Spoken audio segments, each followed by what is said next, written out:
বিপর্যস্ত। আমরা মন খুলে সমালোচনা করতে পারি নাই অনেকেই, আমি করেছি কিন্তু অনেকেই করে নাই কেন? আয়না ঘরের ভয়ে। এই সরকার তো আয়না ঘর নাই, তাহলে মানুষ কেন নির্ভয় সমালোচনা করতে পারবে না? সমালোচনা করলেই কেন বলা হবে যে তারা আগের সরকারের পক্ষে, তারা দোষর? কিন্তু তুষার ভাই, এটা তো নতুন রাজনৈতিক বন্দোবস্ত। তুষার ভাই, এই সরকারের সময় তো শুধু এটা বলা হইতেছে, আপনারা তো দুজন বাংলাদেশি আছেন, আপনাদের আসলে আয়নাঘরের ভয় বা অন্য কোনো ভয় ভীতির সম্মুখীন হইতেছে না। কামাল ভাইকে ওই কথা অনেকে বলতেছেন আমাদের দর্শকদের মধ্যে, যে কামাল ভাইকে তো আসলে মানে এই কথা বলার জন্য এবং সাংঘাতিক বিরুদ্ধাচরণ করার জন্য আসলে কোনো হুমকি ধাপকে এর মধ্যে দিয়ে যেতে হচ্ছে না। কিন্তু কারণ ভাই, আমরা একটু আপনার কাছ থেকে এটিও জানতে চাইবো, আপনি যে প্রসঙ্গে আমরা কথা বলতেছিলাম, শুধু আমরা একটু অ্যাড করি যে আমাদের কাছে কিন্তু মনে হচ্ছে যে সব দিক থেকেই বিএনপি, যেহেতু যদি এখন নির্বাচন হয়, ধারণা করে না হয় যে বিএনপি ক্ষমতায় আসবে, সব দিক থেকে বিএনপির প্রতি কিন্তু একটা আক্রমণের চেষ্টা আছে, এবং বিএনপিও সেই চেষ্টাটা, মানে সেই গোবর গু গায়ে মেখে আরও গোবর গু উৎপাদন করার ব্যাপারে তারা নিজেরাও বেশ সচেষ্ট আছে। আপনি যদি বিএনপির প্রসঙ্গটা একটু বলেন। বিএনপি রাজনীতিটা না আমি ঠিক বুঝি না। এটা হলো, আমি আগে যেমন ধরেন আপনার আওয়ামী লীগের আমলে তারা যে রাজনীতিটা করতেন সেটাও অতটা বুঝতাম না। এখন তারা যে রাজনীতিটা করছেন এটাও আমি বুঝি না। একটা রাজনৈতিক দলের মূল কাজটা কি? একটা রাজনৈতিক দলের মূল কাজ হলো দেশের সংখ্যাগরিষ্ঠ জনগণের যে চিন্তা, সেই চিন্তাটাকে ধারণ করা এবং সেই অনুযায়ী কাজ করা। এটা হলো একটা রাজনৈতিক দলের মূল কাজ। এখন বিএনপি কি চায়? বিএনপি, আমি খুব একটা ছোট্ট একটা এক্সাম্পল দিয়ে বলি। বিএনপি বলছে যে নির্বাচন দেন, এটা তো বলছে তারা নানাভাবে বলছে, কখনো সরাসরি বলছে, কখনো আরে ঠারে বলছে তো। এবং সরকার তাদের এই চাওয়ার জন্য একটুও তার সিদ্ধান্ত থেকে সরে আসে নাই। সিদ্ধান্তটা কি সরকার নেবে যে কবে নির্বাচন হবে কি না হবে? না, সরকারকে সেই ম্যান্ডেট দেওয়া হয় নাই। সিদ্ধান্ত নেওয়ার দরকার, দায়িত্ব সরকারের না, একক দায়িত্ব সরকারের না, সিদ্ধান্ত নেবে জনগণ। এখন জনগণ কি চায়, বিএনপি কি সেই চাওয়াটাকে ধারণ করতে পারে? আমার কাছে মনে হয় না। বিএনপির এক এক নেতা এক এক সময় এক এক কথা বলে। কখনো বলে এই সরকারকে আমরা শেষ পর্যন্ত সমর্থন দিব, আবার সরকারের সঙ্গে তার নির্বাচনে বলে যে না, নির্বাচনের ব্যাপারে আমি একমত না। আবার আরেক নেতা দেখলাম বলে যে আমরা প্রতিদিন বলবো আপনারা অনির্বাচিত, ম্যান্ডেট প্রাপ্ত না, এগুলি বলে। মানে এই সমস্ত কথার মানে নানা রকম কথামালা দেখি আমরা। বাট আমি আপনাকে সিম্পল বলি, এই দেশের মানুষ বিএনপি কি না চায় আমি জানি না, আমার জানার দরকার নাই।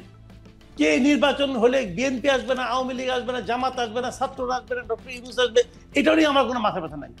আমার কথাটা হলো, আমি আমার ভোটটা দিতে চাই। 30 বছর হয়ে গেছে ভাই, 35 বছর হয়ে গেছে একটা মানুষের, সে জানে না ভোট কিভাবে দিতে হয়, জাতীয় নির্বাচনে কিভাবে ভোটটা দিতে হয় সে এটা জানে না। সেই লোকের কাছে কিন্তু তারেক রহমানের কোনো ফ্যাক্টর না, তার কাছে ইউনূসের কোনো ফ্যাক্টর না, তার কাছে ওই ডাক্তার শফিকুল ইসলামের কোনো ফ্যাক্টর না। তার কাছে ফ্যাক্টর হলো যে আমি আমার ভোটটা দেব, তারপর সম্মিলিত জনগণ যেটা চাইবে সেটাই হবে, ম্যাক্সিমাম মানুষ যেটা চাইবে সেটাই হবে। কামাল ভাই, আমি যদি একটু তর্কের জন্য একটু বলি, এই জনগণ যেটা চায় এটা আপনি কেমনে জানেন? এটা আমি তো জনগণ, আমি যেটা চাই। কিন্তু এরকম জনগণ তো অনেকে আছে যারা যারা যারা না, এরকম জনগণ তো নিশ্চয়ই আপনি দেখছেন যারা চায় যে ডক্টর ইউনূস থাকুক। এরকম জনগণ তো আপনি দেখছেন খালি ডক্টর তারেক, মানে জনাব তারেক রহমান আইসা পয়সা পড়ুক এটা চায়, কোন ধরনের পরীক্ষার মধ্যে দিয়ে চায়। তারেক রহমান কি ভোট ছাড়া এসে বসে পড়তে চায়? না, তারেক রহমান চায় না, কিন্তু জনগণ তারেক রহমানরে চায়, চাইতে পারে, এটা তার ব্যাপার। এবং জনগণ শেখ হাসিনারও, অনেক জনগণ শেখ হাসিনারও চাইতো। আমি বলি চাইতো। জনগণ কি ভোট চাই কিনা সেটা বলেন। আপনি দেশের একজন লোককে নিয়ে আসেন না যে বলে আমি ভোট চাই না, আনেন না আপনার ভাই। এত সব মানুষ ভোটটা চায় যে আমি ভোট দেব। ভাই আমি তো টেলিভিশনে দেখলাম অনেক লোক কইতেছে যে ইউনূস চাই, ইউনূস চাই, ইউনূস চাই।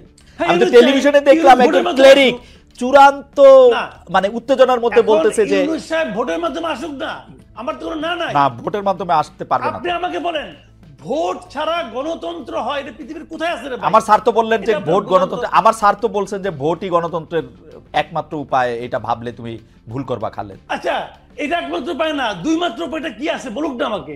দুই মাত্র উপায়, গণঅভ্যুত্থান একটা ম্যান্ডেট, গণঅভ্যুত্থান একটা ম্যান্ডেট। দ্বিতীয় উপায়টা কি? গণঅভ্যুত্থান।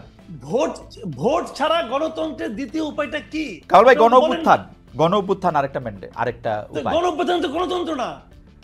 গণ অভ্যুত্থান দিয়ে আমরা গণতন্ত্র না, গণ অভ্যুত্থান দিয়ে আমরা যাদেরকে বসাইছি তারা ক্ষমতায় থাকুক, এটা আমাদের চাওয়া, এটাই গণতন্ত্র। শুনেন, গণ অভ্যুত্থানটা হলো একটা শক্তি প্রদর্শনের খেলা। জি, আমি শক্তি দিয়ে, আমার সঙ্গে অনেক লোক আছে, অনেক লোকের শক্তি একত্রিত হয়ে তোমাকে প্রেসার দিয়ে তোমাকে আমি নামাই দিছি, এটা হলো গণ অভ্যুত্থান। আর গণতন্ত্র হলো সবচেয়ে যার শক্তি কম, যে নিরীহ মানুষটা, সেও সংগোপনে যে নিজের মতটা প্রকাশ করতে চায়, সেটা হলো গণতন্ত্র, সেটা হলো ভোট। আমি তো এই ভোটটা চাই, যে সবচেয়ে যে লোকটা কখনোই রাস্তায় নামবে না, কিন্তু সে ভোটের দিন যে শান্তি মতো যে সে তার মতামতটা প্রকাশ করে দিয়ে আসবে। তার মতামতটাকে আপনি ইগনোর করবেন কোন বিবেচনায়? কামাল ভাই, পৃথিবীর কে করে, কোথায় করে? কামাল ভাই, আপনি আমাদের সঙ্গেই থাকবেন। তুষার ভাই বোধহয় একটা কথা বলতে চাইছেন, একটা কথা একটু যদি বলেন তুষার ভাই। আপনার স্যার যে আপনাকে বলেছেন খালিদ, যে সব গণতন্ত্রে ভোট দরকার হয় না, একটা বিষয় কিন্তু মনে রাখতে হবে যে গণ অভ্যুত্থান কখনোই গণ ম্যান্ডেট না। কেন না?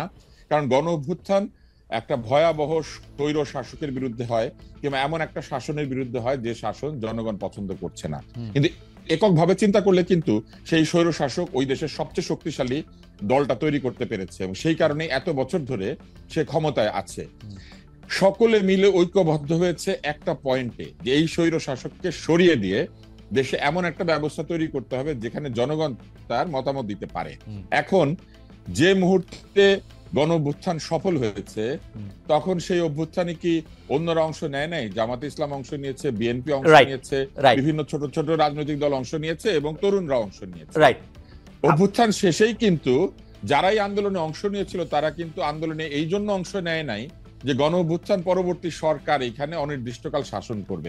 তারা চেয়েছে তারা যে দলগুলি করে সেই দলগুলি সুযোগ পাবে ক্ষমতায় যাওয়ার, এবং এই কারণেই কিন্তু গণ অভ্যুত্থান পরবর্তীকালে বিএনপির যারা অংশ নিয়েছিলেন তারা বিএনপির ছাতার তলে চলে গিয়েছেন, জামাতের যারা অংশ নিয়েছিলেন তারা জামাতের ছাতার তলে অংশ নিয়েছেন, এবং স্বৈর শাসকের ছাতার তলে যারা ছিলেন তাদের একটা বিরাট অংশ পালিয়ে গিয়েছেন, বাকি অংশ জেলে গিয়েছেন, বাকি অংশ চুপ করে বসে আছেন। কিছু বললে দোষর বলে। ফলে আপনার স্যার অত্যন্ত ভুল কথা বলেছেন। তুষার ভাই, আসবো আপনার কাছে না।